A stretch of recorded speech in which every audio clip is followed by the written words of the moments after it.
Hello, I'm Julia. This video was produced when I was 6 years old.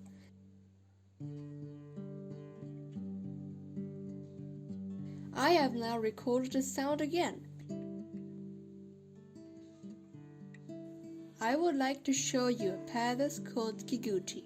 It is in the country of Georgia in the Caucasus. It would have been possible to sail from Florida across the Atlantic to the Mediterranean Sea, then cross the Black Sea to the easternmost river and directly to the palace. However, my parents thought I was too young for that, because of the sea monsters and pirates and high waves. So I came by plane, then continued over the mountains in the minibus, and finally arrived in the ancient city of Kutaisi. It is a modern city. A large river flows through it, which the Greeks called Phasis.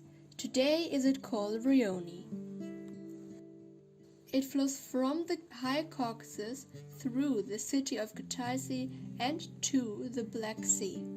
In about 300 before Christ, a Greek poet with a beard, called Apollonius of Rhodes, wrote a story of how the Greek king's son Jason sailed to the Phasis River to steal a golden fleece.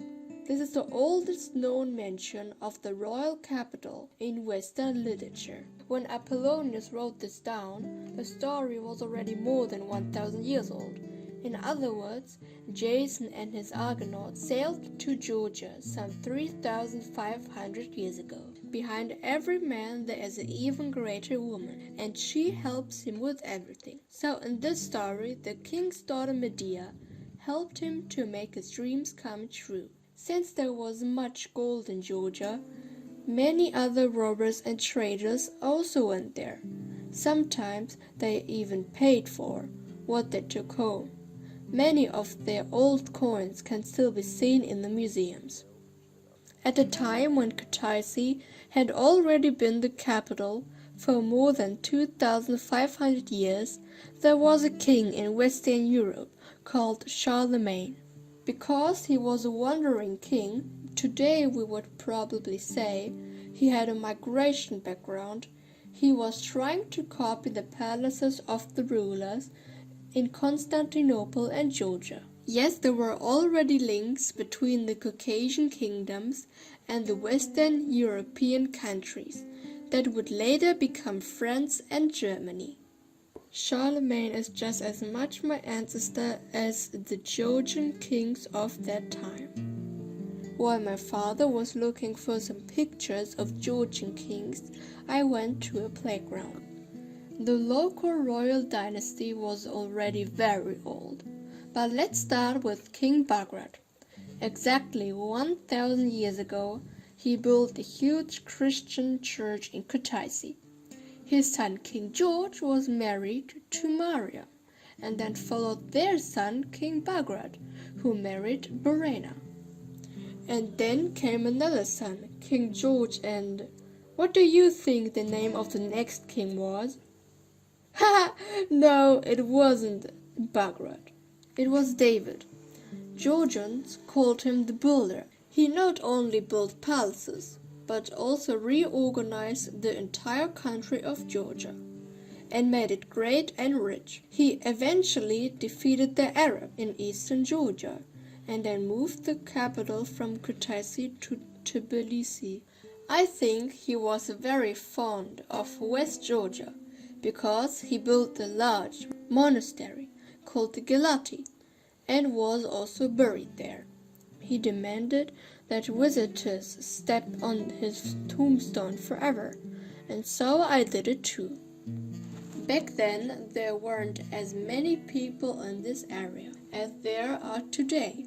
In the middle of the forest was a small hunting lodge for the kings, not too far from the big river.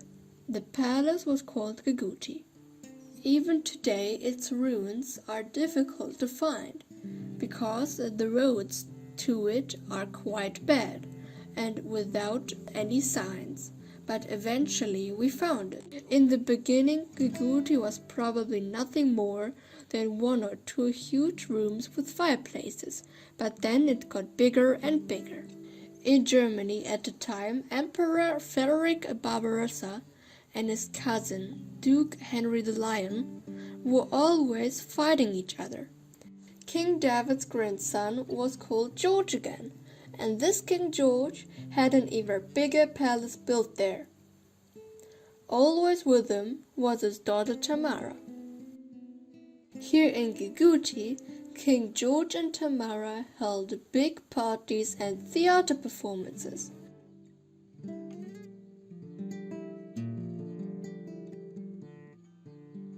And when there are parties, there are big tables with delicious Georgian food.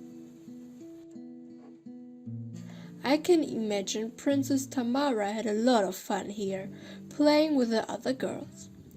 King George wanted his daughter to become the ruler of Georgia. After a few years, that happened. However, she is not actually called queen, but king. A queen is the wife of a king, but a king is the ruler of a country. Therefore, to express her authority, she was called king.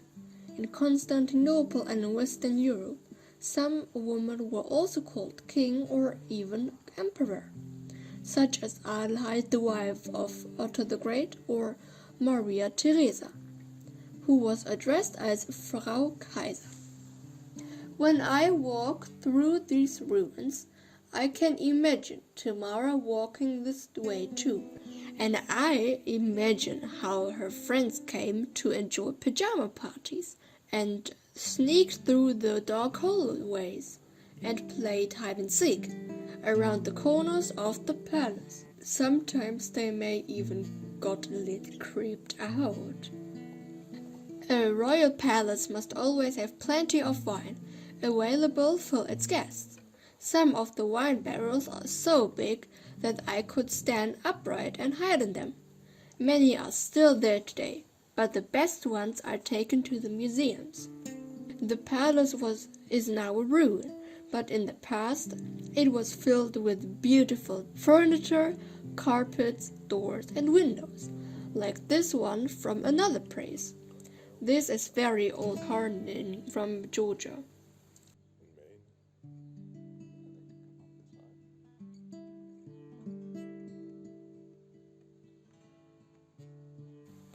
As queen, Tamara wore wonderful and beautiful dresses. They looked just like those of the kings and queens of Constantinople, to whom she was also related.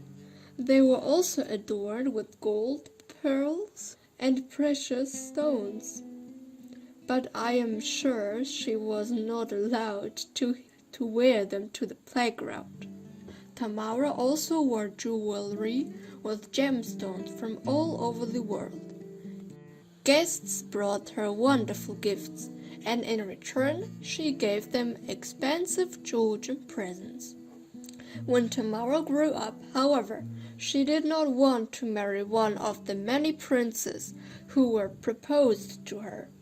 She had a mind of herself and took a handsome Russian prince as her husband.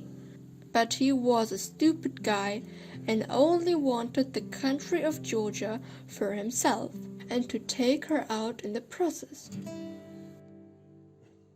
Once when Tamara was away, he carried out a revolution and declared himself the sole king of Georgia. This happened right here, in this palace of Geguti. But Tamara rushed back and threw him out of the palace and chased him out of the country. Then she married a prince from the neighboring country of Ossetia, and they became very happy together.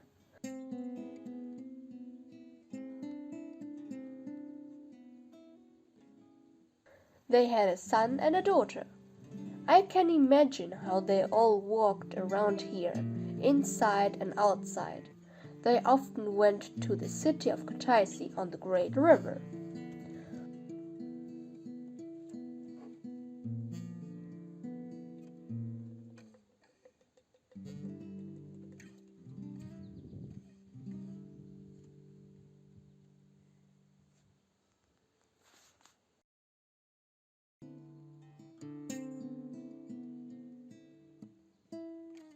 Walking around here was certainly a bit easier back then than it is today on the wobbly boards.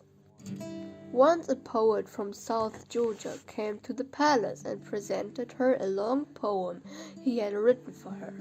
It's called The Hero in the Tiger Skin.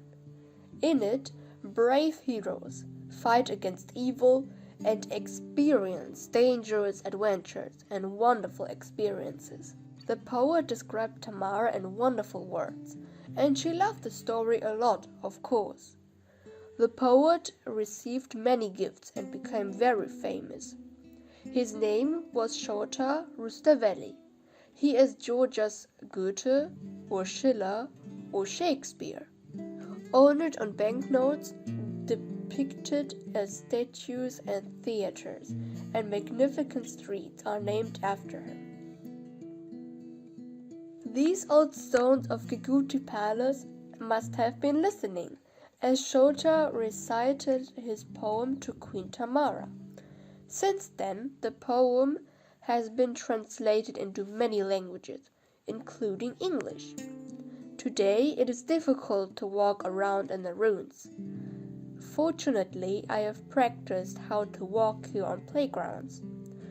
I just wanted to show you this old palace, a part of Georgia's and my family's history. This is where my ancestors lived, played, and hunted, one after the other. Bagrat Georg, David the Builder, Demeter, Georg, and Princess Tamara, and the following generations.